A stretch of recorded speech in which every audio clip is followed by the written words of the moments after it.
Hello, we are continuing Chapter 1, Section 3, talking about square roots. There are two important skills in this section. The other one was in the previous video, how we simplify radicals, how we simplify square roots. And then in this section, we're going to do example 3, where we're going to do something called rationalizing the denominator. Let's talk about the wording there, the vocabulary. So if I take the square root, like we did in the previous video, the square root of 25, that gives me 5. 5 is an example of an integer. It is also a whole number, and it is also a rational number. Rational numbers mean that you can make a fraction out of them, like 5 over 1 or 10 over 2. All right. The perfect squares have square roots that are rational. So in this, and actually technically speaking, they would be whole numbers. You can also find rational numbers of other square roots that are not necessarily perfect squares, but they would be some sort of multiplication of these, or ratio of them, actually. But don't worry about that. I just wanted to be truthful. But like I said, there's some numbers between these. In the previous video, I said there's some numbers between these, like I think I wrote it down, like square root of 3, that is not rational. Square root of 3 is approximately 1.7. Okay, and if you did it on the calculator, you would get like even more decimal places. Well, the square root of 3 is irrational, which is a fancy way of saying it's not rational, which means you cannot make it into a fraction. And the result is that the decimal never repeats and it never ends. So a famous irrational number that you know is pi. And a lot of you say, well, it's 3.1415927. Actually, it's 9265. I always round it up after that. But that goes forever. The square root of 3 also is a decimal that goes forever. And that's a very complicated idea for us to discuss over this distance learning. Now, what we do is, if I have a radical in the denominator, that's bad form. There's a lot of reasons. The main reason really doesn't apply much anymore. For example, like if I had 1 over the square root of 2. Well, if I wanted to estimate what this was, the square root of 2 is about 1.414, and it goes, like I said, it goes forever. It's really, really, really difficult to take 1 and divide it by that. But if I can rationalize the denominator, which means make the square root of 2 into, change it somehow to where I get a rational number, then the reverse is actually easier for me to divide. Now, that reasoning has been kind of like pushed away a little bit, because we say, well, why don't you just take 1 divided by square root of 2 on your calculator?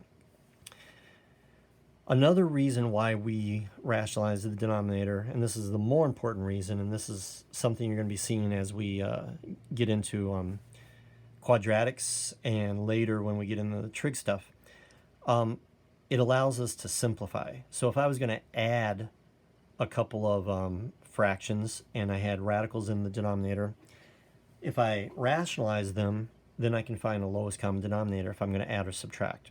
And also it makes some of the other simplifying stuff easier.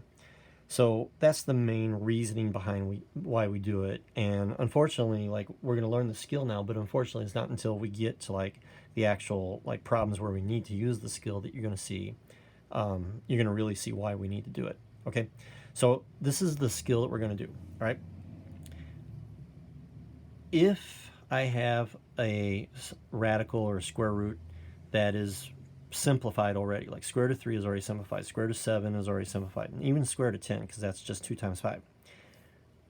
I'm going to show you what to do to start with. When I do this problem, the square root of 18, it would be best if I simplified it first, because when I get to this problem, remember 18 is actually 9 times 2.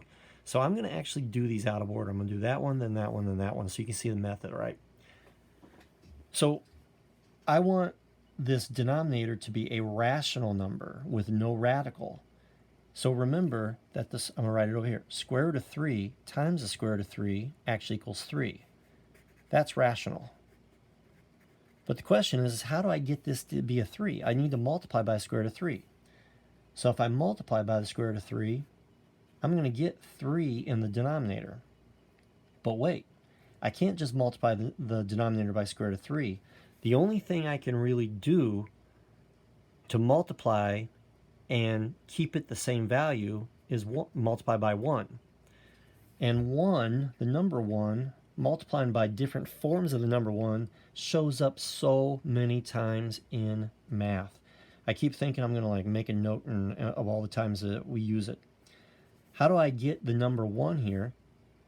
I have to take square root of 3 divided by square root of 3. So now look what happens. This right here is 1. And multiplying by 1 doesn't change the value. But it doesn't look like 1. It looks like square root of 3 over square root of 3. So its value is 1. It just doesn't look like 1. Now, why did I choose this? Because square root of 3 times square root of 3 equals 3. That's rational. And I've rationalized the denominator. The only thing left is to multiply across the top. So I've got 2 times the square root of 2 times the square root of 3. Using my property of, my square root properties, I get 2 times 3, which is 6. This is going to be 2 times the square root of 6.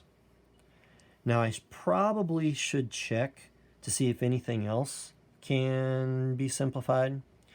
2/3 doesn't simplify, and square root of 6, that doesn't simplify either. So this is it. I'm going to end right there.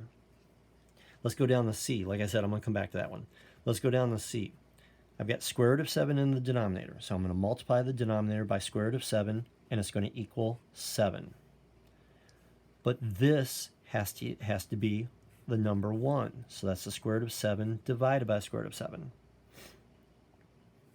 So what do I have across the top? 3 times the square root of 5 times the square root of 7. That's 3 times the square root of 35. And 3/7 does not reduce or simplify, so I'm finished. I'll do D before I go back to that one. Square root of 10. Now you're thinking, okay, that's not a prime number. I can factor it, but 10 is only 2 times 5. Neither one of those are perfect squares, so this is already simplified. So I'm going to multiply in the denominator by square root of 10. And that equals square root of 10 times square root of 10 equals 10.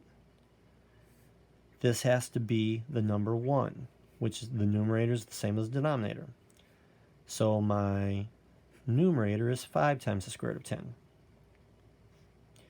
Now, last time I was finished. This time I'm not finished because 5 over 10 does reduce. So this becomes square root of 10 divided by 2. Now I want to point something out that is really, really important. A lot of times someone's going to say, well, what about 6 divided by 3? What about 35 divided by 7? What about 10 divided by 2? Can you keep going? And the answer is no. That's not 35. That's the square root of 35, which is a little bit less than 6. It's about 5.8 something, all right? That's not 6. That's the square root of 6. Just like this is not 25. It's 5. They are not the same. So don't try to like cancel. I'm going to totally avoid using cancel, okay? Don't try to reduce inside the radical. That doesn't work. All right, let's go back and look at this problem. Before I do this, I could do this. Square root of 18 over square root of 18, right? And that's going to give me, let's see, what's 8 times 18 be? 80 plus 64. So 80 plus 64 would be 144. Oh, that's nice. Over 18. And then the square root of 144, we know what that is. That would be 12. You could do it that way. Or you could also simplify it by square root of 8, which is 2 times the square root of 2. And the square root of 18, That's 9 times 2. So that's 3 times the square root of 2. And by simplifying it, notice that the square root of 2 divided by square root of 2, that's going to reduce. And up here, sorry, I ran out of space. I got 12 over 18, which reduces to 2/3. And down here, it reduces to 2/3. Now, the reason why I did that, not to confuse you. Like I said, this is one of the issues with doing this as a video. We're not interacting with each other. But the reason why I showed you both ways with this is to tell you that as long as you are following the properties, as long as you're following the rules that have been established, how you simplify, whatever you use to simplify, you're still going to be okay. Both of these ended up at 2/3. All right. So I know that that gets a little confusing, but remember, we're just learning skills that we're going to be using later in actual problems as we see those. Okay. I'm going to do some practice problems in the next video.